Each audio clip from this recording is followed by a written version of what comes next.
They laughed when they saw him behind the mess line, steam rising from the pots, a thick coat stretched over his frame. Hands busy with ladles while men around him sharpened rifles. And in the harsh cold of the Eastern Front, mockery was easier than fear, easier than hope. And the enemy noticed him too, a solitary figure moving slowly among Red Army lines, oblivious to their eyes. And the Germans joked about the desperate state of the Soviet army, about arming cooks instead of fighters, confident that if combat came, he would flee or fall first. Because war belonged to trained killers, not men who stirred soup, and even among his comrades. No one considered him capable of killing, because the aprons suggested weakness, routine, domesticity, a life of feeding others rather than taking lives, and that perception suited him, hiding his skill beneath a veil of invisibility. And yet there was a calm in his eyes that no one questioned, a patience forged in years before the war in forests where survival demanded silence, precision, and attention to detail. And though the soldiers joked, they had no idea what he had learned long before any uniform or order dictated his role, that the very skills which allowed him to trap foxes and track game would one day become weapons far more deadly than rifles in the hands of men who relied only on brute force, and in the camp the laughter echoed. Oblivious to the storm that was quietly brewing, a storm that would turn mockery into fear in ways no one could have imagined, and the Germans, sipping warm drinks and laughing over maps and reports, never paused to consider that the cook they dismissed could be watching, calculating and waiting, every movement of theirs mapped in his mind, every blind spot memorized, and in those moments the seeds of terror were planted without their knowledge, because the world underestimated quiet men, slow men, men who seemed irrelevant, and they would soon learn that laughter is often the prelude to regret, and that in war. The least noticeable soldier is sometimes the deadliest, and as snow fell across the frozen landscape, covering tracks and softening sound, he moved among his men unnoticed, studying patrol routes, reading patterns, imagining the day when the enemy's laughter would freeze in disbelief, because no one in that camp, no one in those advancing ranks, would ever expect what came next, and it was precisely that disbelief that made his coming so effective. For fear, unlike laughter, grows quickly, spreads silently, and lingers. And when that first shot rang out, the echoes of mockery would die in the snow forever, and the enemy would remember only one thing: the man they thought could not fight had already decided their fate, and no map, no plan, no confidence could protect them from the truth they refused to see until it was too late. And in that cold morning light, the cook, quiet and underestimated, was already becoming a ghost among men, unseen, unheralded, but deadly, and the forest held its breath as history prepared to rewrite itself in the most unlikely of hands. And within the camp, small details went unnoticed by others, the way he cleaned his rifle meticulously after every meal, the way he checked the wind through the chimney before lighting the fire, the way his eyes scanned the horizon while stirring a pot as if measuring distance and angle, small gestures that hinted at skills unrecognized, experience unacknowledged, patience untested, and yet all of these tiny movements were a silent rehearsal for what was to come, a quiet preparation that no one would see until the first shot split the morning, because in war visibility is everything, and the enemy's laughter made them blind. Their pride made them deaf, and the cook's invisibility made him lethal, and even as soldiers mocked him openly, mimicking his movements. Exaggerating his clumsy steps, repeating jokes in front of superiors and allies, he remained.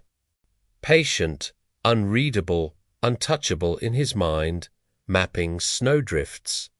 ridges, and tree lines, measuring how far each sound traveled, calculating where the first man would fall, imagining the chaos that would follow. And in every detail he trained, rehearsed, prepared, because the battlefield favors those who anticipate, not those who react. And when the enemy approached, confident, careless, expecting a light challenge, every laugh they had shared at his expense turned hollow, every smirk dissolved into tension, every assumption about weakness became a liability. And in those silent, frozen hours, the stage was set, the hunter positioned in plain sight, yet invisible, and when the day came, the enemy would discover that the man who fed them, who stirred soup and carried water, was a soldier in the truest sense, not because he wore a uniform or had been trained for combat, but because he understood the battlefield as deeply as he understood the forests of his youth, and that knowledge, coupled with patience, focus, and deadly skill, would turn mockery into fear, laughter into silence, and the underestimated cook into a ghostly force that no one would forget. What they did not see was what he carried in his mind and in his body. The years spent reading forests as if they were books, interpreting snow and wind, understanding how distance could hide a man or reveal him, how silence can be louder than gunfire, and the Mosin Nagant resting against the tent was more than a rifle. It was an extension of a life trained to wait, to move with purpose, to strike when necessary, and while the soldiers slept or joked. He reviewed terrain in his mind, plotted lines of fire, considered angles, imagined where the enemy would step. And all of this was invisible, unseen, underestimated. Because his apron and ladle told a different story, one of domesticity, of feeding rather than killing, of warmth rather than destruction, and yet the truth of his strength was quiet, patient, and precise, like the forests of his youth. And long before the Red Army needed him, he had survived winters harsher than any front line, had tracked animals and men with the same discipline, had learned that waiting can be more powerful than acting. That patience is a weapon and observation is armor, and he applied these lessons silently every day, calculating how frost formed patterns on the ground, how the sun reflected off ice, how the enemy would misjudge distance in the white, and, while others trained with drills and shouted commands, he trained with quiet repetition, checking angles, breathing slowly, visualizing targets, rehearsing the chaos of battle in his mind over and over until his reactions would be automatic, precise, inevitable, and he did not boast, did not speak of his past as a trapper, hunter, and marksman. Because the lesson was always the same, the world underestimates those who appear ordinary, and in that underestimation lies opportunity, and the Germans, confident in their mockery, could not have guessed how prepared he was, how each step of his day had been a rehearsal for the moment when ridicule would collide with reality, and even among his comrades. Few understood. Few noticed how he studied patrol patterns, how he memorized terrain, how he could predict movement before it happened. And all of this made him invisible in plain sight, a ghost that the enemy could not perceive until it was too late, and while others focused on rations, ammunition, and morale, he focused on details no one else cared about, the way snowdrifts indicated footprints, how wind shifted the sound of gunfire, the shape of trees that could conceal a figure, the shadows that betrayed movement, and in these small observations he built a tactical map more accurate than any drawn plan. Because he understood the battlefield not just as a place, but as an environment, a living system, one that responded to sound, movement, and anticipation, and his advantage was absolute, because no one else saw the same things, no one else processed them with such patience, no one else waited with such stillness, and this hidden strength was invisible, untouchable, and deadly, and even as the enemy advanced. They did not know that he had already calculated the first shot, the second, the third, the placement of every bullet, and how confusion would ripple through their ranks, because experience had taught him that fear spreads faster than bullets, that chaos is amplified by uncertainty, that one man acting with precision can reshape the perception of an entire platoon, and this knowledge, combined with his patience, made him something the Germans could never predict, a force that did not announce itself, did not demand attention, but struck with absolute certainty, and every action, every movement,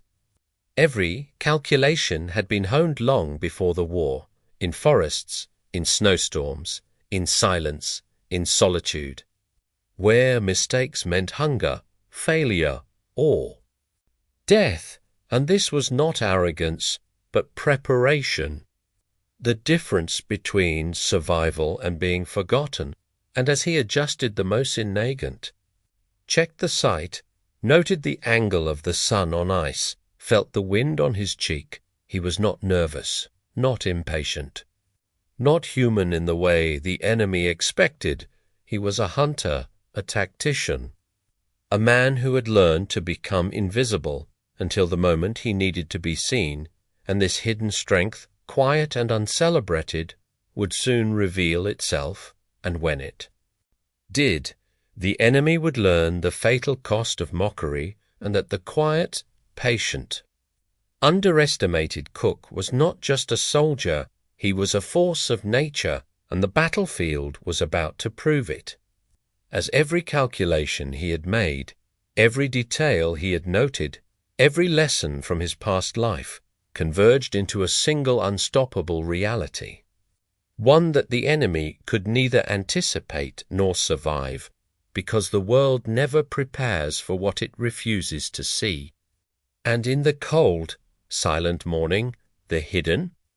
strength of a single man stood ready to rewrite the rules of fear. The snow lay thick across the ridges and valleys, each step crunching beneath boots, echoing faintly in the silence, and a German patrol advanced, confident, laughing quietly, unaware that someone watched from the white, from the ridge that hid his form. And he was calm, every sense alert, every muscle ready, but still patient, because experience had taught him that haste kills and patience protects, and when the first soldier stepped into the line of fire, there was no hesitation, no second thought, only breath control, sight alignment, and the trigger pulled. And the body fell silently to the snow, confusion spreading like fire, and another shot, another man down, the patrol faltering, shouting, panicking, unsure where the bullets came from, and he moved only when necessary, adjusting slightly, remaining unseen, blending into every shadow, using the snow and terrain as armor, and the enemy's laughter died instantly,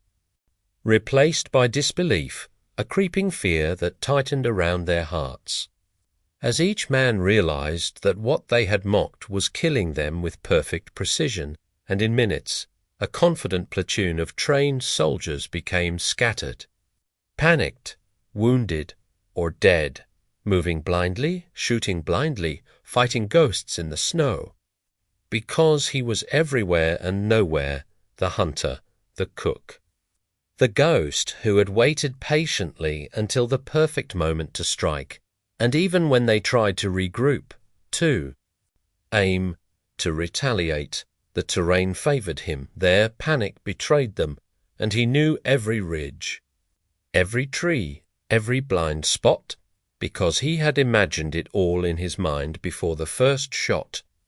because his life had taught him to plan, to wait, to strike only when necessary, and when it was over, silence returned, heavier than before. And the surviving Germans fled, carrying stories they would barely believe themselves. Stories of a cook who killed like a professional, and the forest seemed to exhale as if acknowledging the transformation, the shift from underestimation to deadly respect, because the first encounter had already changed everything. The enemy now understood that assumptions are dangerous, that ridicule is fragile, and that one quiet man, underestimated, could decide the outcome of a battle alone, and this moment, Frozen Intime, became the pivot, the instant where mockery was replaced by fear, where confidence crumbled into panic, where the idea of safety in numbers no longer existed, because fear, unlike laughter, is contagious, and every sound of snapping twig or falling snow became a threat. Every shadow a possible target, every heartbeat a countdown to death. And the Red Army watched from afar as the Germans recoiled, realizing too late that the man who had stirred their soup, who had moved among their lines unnoticed, had become a calculating predator. And the battlefield itself seemed to bend around him, every ridge, every tree, every snowdrift working in his favor, amplifying his patience and skill, and in that moment he was more than a man, more than a soldier, more than a cook. He was the embodiment of invisible power, of lethal observation, of the consequence of underestimation. And the German survivors carried that knowledge with them, a psychological scar that would shape their movements, slow their advances, and instill hesitation where once there had been arrogance, and the lesson was clear: the smallest, quietest, most underestimated figure can change the course of events with a single act, and the forest held the memory of every shot, every pause, every calculation, as though acknowledging the mastery of its new inhabitant. And even after the last gunfire faded into the wind, the snow bore silent witness to the transformation, the shift from derision to terror, from mockery to reverence, and while no one cheered, no one heralded, the world had changed in that moment, because underestimation, once corrected, carries consequences far greater than any map, any strategy, any numbers on a page. The cook, patient and unseen, ensured they remember. Neun Medal, non parade, not in history books that preferred grand gestures, but in the trembling hearts of those who survived, and the battlefield, white and silent once more, knew that fear had arrived in the form of a man who appeared ordinary, yet wielded extraordinary skill, and in that quiet, snow-covered ridge, the first encounter had rewritten the rules, teaching that the smallest, quietest, most overlooked soldier can wield the most decisive power. And when the army later recalled the day, it was not the numbers, not the artillery, not the commanders, but the unseen hunter in the snow, the cook-turned-predator whose first encounter marked the day when mockery ended and fear began. By nightfall, the story had spread, whispered among German troops, who now moved cautiously, checking tree lines, scanning shadows, afraid of every snapping twig, of every white form against the snow. And they spoke of him in hushed tones, calling him the cook, the sniper, the ghost, the man who killed without warning. And even officers, skeptical at first, Grökosi, changing patrols, doubling security, and in every movement, Fear replaced laughter, a slow, creeping terror that poisoned confidence and changed behavior. Because when soldiers fear unseen enemies, hesitation becomes a weapon against them, and he continued to operate, precise, patient, unseen, waiting. Because the war was not won by noise but by strategy, by control, by striking when necessary and remaining invisible when unnecessary. And the Red Army learned to respect his skill, assigning him to sniper pairs, letting him operate in the way that his training and instincts dictated, and the legend grew, not from propaganda, not from medals, but from the whispers of those who survived and carried the truth of his power. And after the war, his story faded, lost among grand battles and celebrated aces. Because quiet men rarely fit the narrative. Because histories prefer heroes with parades and pictures. Not hunters in aprons who struck once and changed minds. And yet his legacy survived in the caution of soldiers,